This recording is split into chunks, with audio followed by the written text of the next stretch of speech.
Beberapa waktu yang lalu di kota saya itu terjadi sebuah kejadian tragis yang benar-benar menyayat hati. Seorang anak perempuan berusia sekitar 4 atau 5 tahun itu dikabarkan hilang setelah bermain pada sore hari di lingkungan rumahnya. Nah, beberapa hari kemudian kabar duka pun datang. Anak itu ditemukan di sebuah kebun dalam kondisi terbungkus karung dan ya sudah tidak bernyawa. Setelah polisi berhasil menangkap pelakunya yang ternyata tetangganya sendiri, terungkap fakta yang lebih mengerikan. Ternyata sebelum dibunuh, anak itu mengalami pelecehan seksual.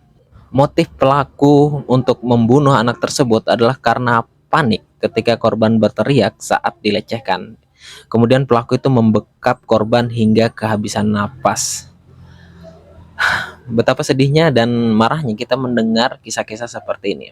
Tapi di video kali ini kita tidak akan membahas secara detail nasib naas yang dialami anak malang tersebut. Kita akan fokus membahas kekerasan seksual terhadap anak di bawah umur. Yang apakah pelakunya itu otomatis bisa disebut dengan pedofil? Terus kenapa hal itu sering terjadi? Dan yang paling penting bagaimana cara mencegah hal seperti ini itu tidak terulang lagi ke depannya.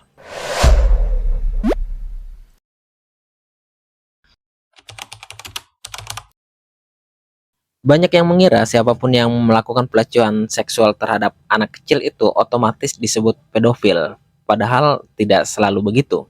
Pedofilia adalah gangguan mental di mana seseorang memiliki orientasi seksual atau ketertarikan seksual terhadap anak-anak yang belum puber.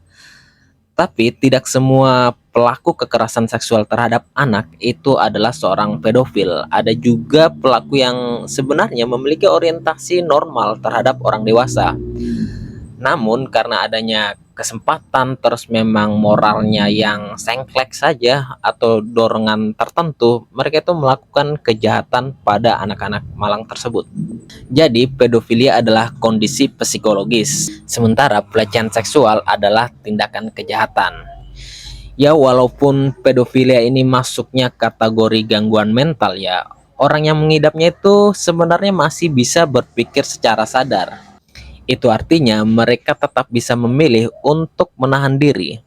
Jika mereka melakukan pelecehan seksual, itu tetap kejahatan yang harus dihukum.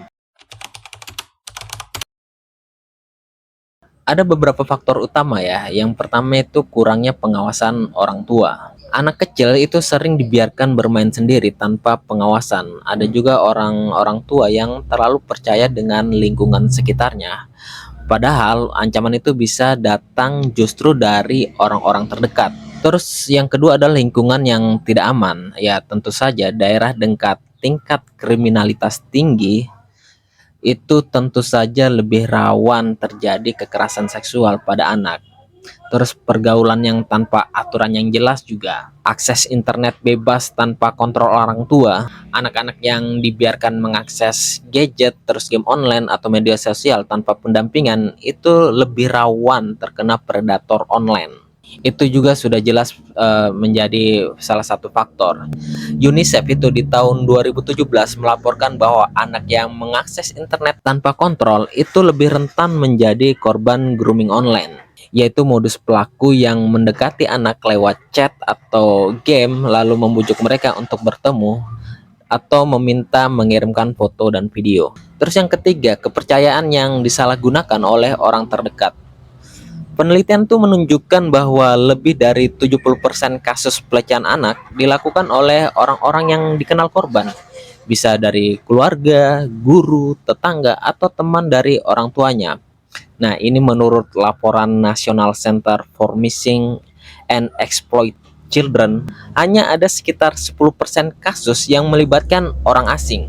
Sisanya dilakukan oleh orang-orang yang dipercaya atau orang-orang terdekat dari anak tersebut.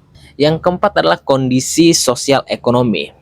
Kemiskinan, tekanan ekonomi, dan kurangnya akses pendidikan membuat anak itu lebih rentan mengalami pelecehan seksual. Anak dari keluarga miskin contohnya itu lebih sering ditinggal orang tuanya bekerja. Biasanya malah dua-duanya itu ikut bekerja. Jadi anak di rumah tidak ada yang bisa mengawasinya. Nah, UNICEF di 2014 menemukan bahwa anak-anak di negara yang berkembang dengan ketimpangan sosial yang besar itu lebih sering jadi korban eksploitasi seksual.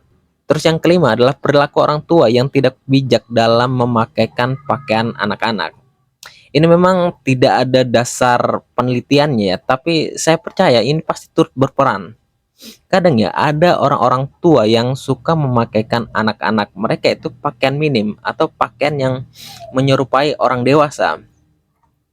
Saya tidak tahu apa maksud dan tujuan orang-orang tua ini. Yang jelas pasti hal tersebut itu bisa memicu atau mengundang niat jahat predator yang ada di luar sana. Tentu saja tingkatkan pengawasan. Orang tua itu tidak boleh lepas tangan, jangan terlalu percaya pada lingkungan sekitar. Terus ajarkan body boundaries sejak kecil. Anak perlu tahu bagian tubuh mana yang boleh disentuh, bagian tubuh mana yang tidak boleh disentuh oleh orang lain, ya kecuali oleh orang tuanya atau dokter saat melakukan pemeriksaan medis. Terus ajari mereka juga untuk berani berkata tidak jika ada sentuhan yang membuat anak itu tidak nyaman. Terus berikan pakaian yang pantas untuk anak. Pakaikanlah pakaian yang sesuai menurut usia mereka, bukan yang bisa mengundang perhatian-perhatian negatif predator-predator liar di luar sana. Terus batasi juga akses internet, pasang kontrol orang tua. Zaman sekarang kan banyak sekali aplikasi-aplikasi macam itu. Terus awasi juga aktivitas online anak.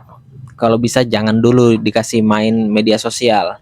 Terus jangan biarkan juga mereka chat dengan orang-orang asing. Yang paling penting juga bangun komunikasi terbuka. Anak harus merasa aman bercerita kepada orang tuanya. Kalau anak takut atau malu, biasanya kasus-kasus pelecehan itu tidak akan pernah terbongkar, atau walaupun terbongkar itu bisa membutuhkan waktu yang cukup lama. Terus ini yang biasa tabu bagi orang-orang Indonesia ya, memberikan edukasi seksual pada anak.